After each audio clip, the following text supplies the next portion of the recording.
The reason why we should look for it is, the reason one is, we can know the patient is HIV patient is at what level of risk of having some opportunistic infections. The second thing is, we would love to see how he is doing with the treatment. And the fourth one is, it's a good predictor of a disease progression and the survival. So these are the important things. That's why we look CD4 cell count in HIV patients. Okay, now I will ask you one question. If the patient is not taking any treatment for HIV, what happens to his CD4 cell count? It decreases, right?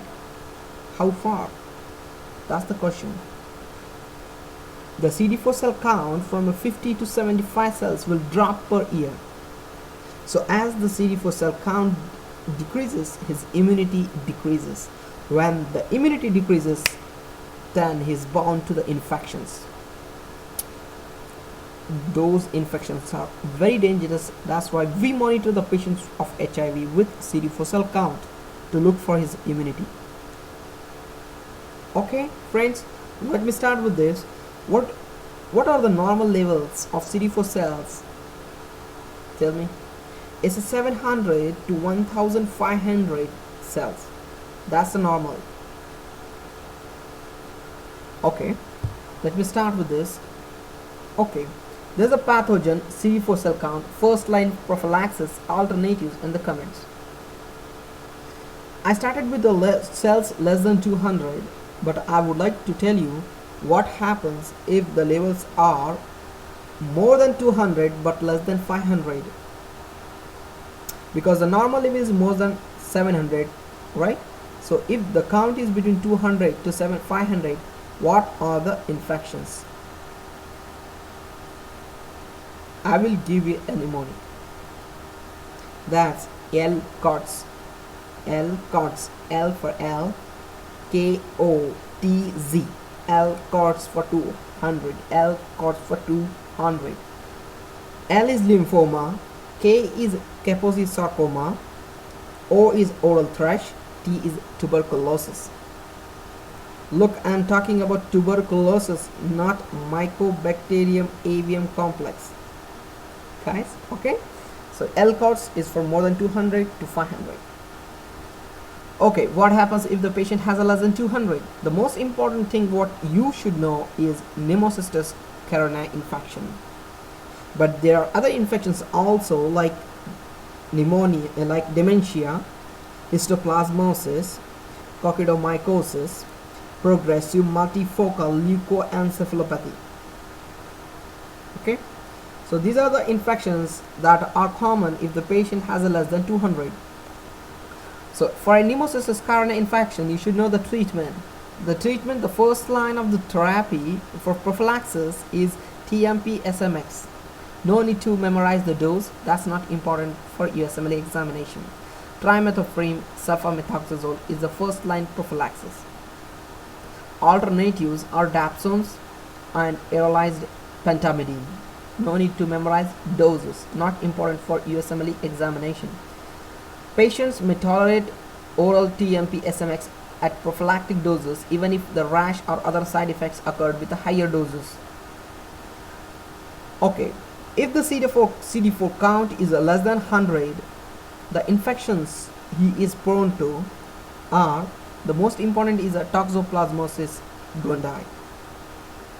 The other infections are like herpes simplex infection, cryptosporidiosis and cryptococcus. Okay, so for a toxoplasmosis gondii, the prophylactic drug will be same, that is TMP SMX. Alternatives are dapsone and pyrimethamine plus folic acid. So remember, here we give pyrimethamine and folic acid. Okay, some clinicians differ, no problem, nothing to worry about that, forget about that. Okay, the third one is the count less than 50. The infections they are prone to are Mycobacterium avium intracellular. That's very important. And the other infections like the cytomegalovirus, and progressive multifocal and leukoencephalopathy. So progressive multifocal leukoencephalopathy, you see in both if it drops below the 200 or if it drops below the 50.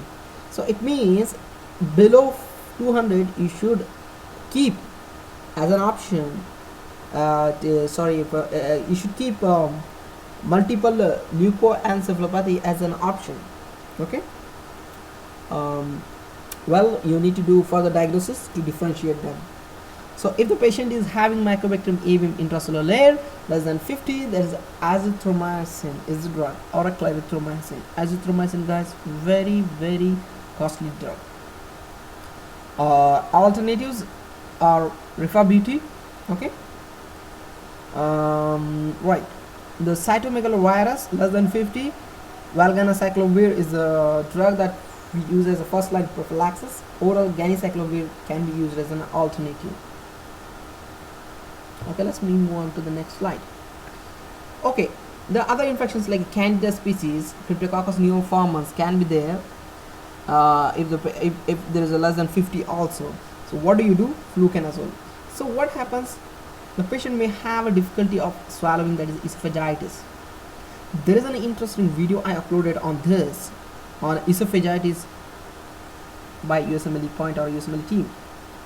Because HIV patient, if he comes to your clinic with the signs and symptoms of the difficulty swallowing or esophagitis, what do? Do you test or do you treat him? You should treat him. Give a dose of fluconazole. If he goes well, that's the esophagitis due to Candida. If that doesn't work, then do the investigation like endoscopies. Okay, that's very important point. Fluconazole is a drug. Okay, PPD test, tuberculin test, that is a Mantox test. Mantox test more than 5. Recently I uploaded a video on Mantox test regarding the scales 5, 10 and the 15. So 5 comes in for HIV patients, so you need to treat them. So doses are on the screen. Just read it on yourself, same as what we do in usually in the patients with tuberculosis. Okay guys, the important point is high viral load generally indicates that the level of CD4 cells is going to drop more rapidly. Very important. Okay. Well, thank you so much for watching my video. Take care.